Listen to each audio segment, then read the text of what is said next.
So, hey guys, my name is Hyper or 12 period, and today I'll be showing you and doing an in-depth clown guide with some gameplay. Now, here is my clown. I'm on Scarecrow, and this is my persona. So we can do insolence, detention, tinnitus, hunt, panic. And the reason we do this is because they all synergize, and also for that extra 3% on panic. Really, really strong. So yeah, and by the way, teleport of course with the attention synergy. So we're on Arms Factory for this first map, and recall this game because it was a really nice display of some of my ability after practicing dash. So if you didn't speak to me in the Discord, you might have heard that I am now doing the lengthy process of putting 2 hours clown dash practice in every day in order to be one of the best. I want to be better than, well, I do want to be the best clown dash control. Basically, I want to be a PC kind of dasher, but on mobile, obviously. So I know that in this location there's a rocket propeller, and I know that because I've done dash practice on this map, which also must mean that I have to collect around 8 to 9 rocket propellers in order to practice completely, because I have to get full presence. I also knew that was there. I have to get full presence in order to practice. So Hut's quite popular. Obviously it's a weird cipher spawn. I get earmark. I expect to have a really hard dash here, but nobody's here, and they've pulled away. I assume they've gone towards the gateway, you know, where the bomb gate is, but I don't really care. Going through Hut, nice clown control. I tie it up pallet there. Now I'm going to make white way just in case they did make it to centre, to make it into centre. And nice perfect clown control, nobody here. Yet again some nice clown control. It's pretty easy if you've been practicing and at this small speed. So this is like one third speed. Slap thief. He accidentally swings it down because he panics and he gets clapped. Really unfortunate for them. Still on 0 ciphers remaining, seeing as so 2 of them stopped decoding just because I was near them. So the reason I choose not that chair and this chair is because it's incredibly open, and I can do some really nice tactics here. I don't have to worry about Thief getting some a vault bonus here, potentially speeding away. So no earmark, no tinnitus. That's what we use tinnitus for. And now they've got 3%, 3% on the decoding healing. So they're at 2 times 3%. So that would be 0.97% decoding. Now they're at 3 times that, so which puts them with my calculator here. So 94.9 and then times 0.97 again, which puts them at 91%, and that was after 1 chair. So they're all basically almost decoding like priestesses, which is, panic is very underrated. Here I dropped to try and bait the perfumer. I end up clapping her again, which is amazing, because now she's gonna be a little bit unbrave to commit to a rescue, and a lot easier to kill with her perfumes. And now, I believe they're all at 85% decoding speed with panic. Now I've clapped the thief again. They're going to be at 83% decoding speed. So my teleport's ready, and I'm ready to put on my propeller. And here I'm going to do some clown control. So I'm going to the middle. Perfumer knows what to do. But yeah. So this is where I decided to do some baits. Do that, it'll cause her to wait at the pallet. I break this. Now I assume she's right next to the other one, so give her the red light, dash, and yes, she was. She was waiting at the other pallet. And even if she threw it down quick enough, she was right there next to me, and I would have been able to get the kill. So what I do here after missing that charge attack is I go the other way to make her wait at that pallet. I then go back and she's still waiting there, so I break it, and then show her the red light through the wall, so she waits at the other pallet because she thinks she's safe. I then instantaneously dash, she throws the pallet down, and my hunter priority takes over and I get the kill. I did that all on the spot, over experience. It was just a really good play. I thought I'd just highlight it once again. So you got to be aware of that, making them stand near pallets that they actually, in a real scenario, especially with a full presence clan, they don't want to be committed to due to how fast your thingy is, your dash is.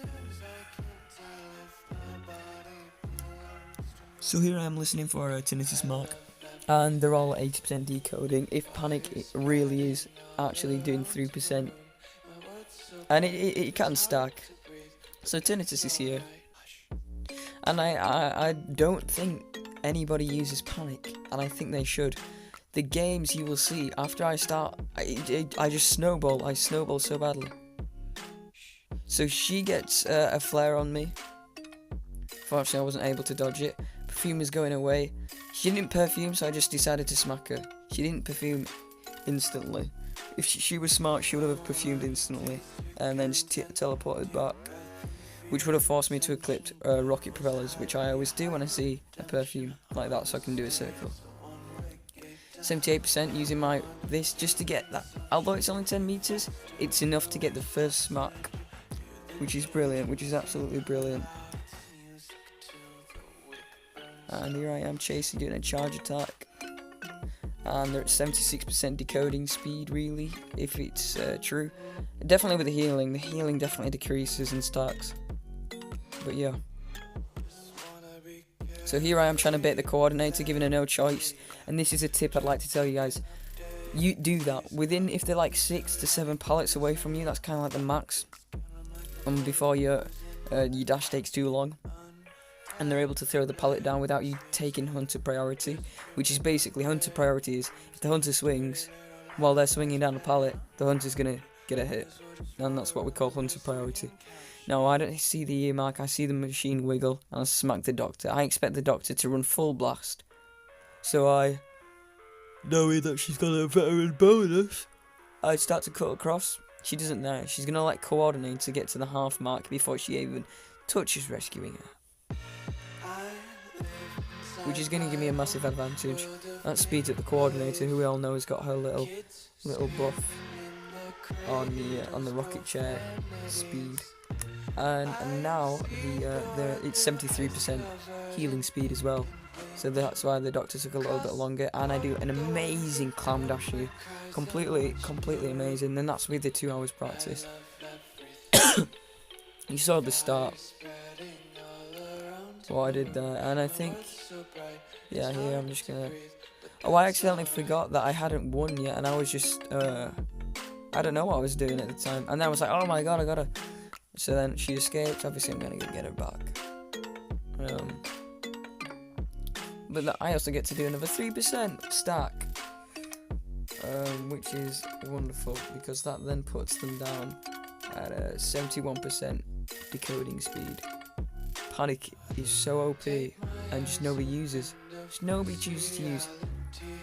Which that's around about, because in the long run, that's like, if all 4 of them were alive, it's hard to notice the effect of Panic. You know, if all of them are alive, that's like 10 seconds, 20 seconds. But in reality, it's just, the fact is, if they've only got 2 people alive and one of them's rescuing, the other one's gonna notice. The other one's gonna feel like the absolute, the panic.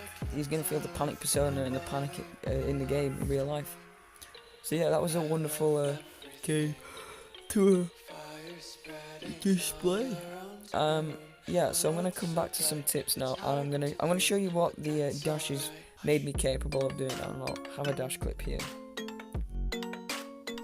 So here is a video I made not a while ago, actually fairly recently, and as you can see, I let my touch control on, and so when I'm controlling the dash, I'm using only my thumb, and as you can see, I'm going through Sacred. This is full presence as well, and I'm capable of doing this in games now after my practice. This is a part of my practice. You can see I down all the bots to get the full presence. Then at the moment my instinct takes over, and as you can see, I start getting, you do see it get really jerky. Like I went through that tight pallet, went around this, that's incredibly tight, that little gap between the hole, and then I went through another incredibly tight pallet to a 360, try and dash here. And for some reason, I cancelled my dash. Did it by accident. So yeah, that was a brilliant one, and that's what you're really capable of if you put in the time to practice. So you're learning the hunter priority, spawns, etc., and the persona guide, blah blah blah. That's what everybody comes for. But what you really need to start doing is grinding it out. And as you can see, I do a nice little tight thing, jerky reaction there. Not really, that was just ping. Went through a tight one, went through another tight one. They're really easy now. And I decided to go through here, quite challenging, almost a bit practically skim it.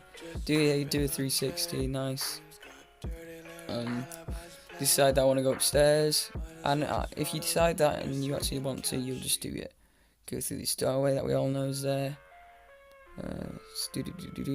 Decide to just go around a little bit more. Blah blah blah. This thing here, go through the tight thing, and I don't make it through this time. But yeah, that was just some nice dashing. Here is a nice dash. This one on Lakeside, possibly one of the a little easier. Full presence, rocket, decide to go up here, bang. Perfume, I didn't expect it. Tight gap play, that's the hardest part. And then Terror Shocker. Really nice climb control, basically. So yeah guys, that's the end of the video. All I can say is, persona wise, use panic, insolence, detention, know about your hunter priority, etc. And also practice your clown dash. So yeah, thanks for watching guys. I'll come in with more clown guides in the future. Yeah.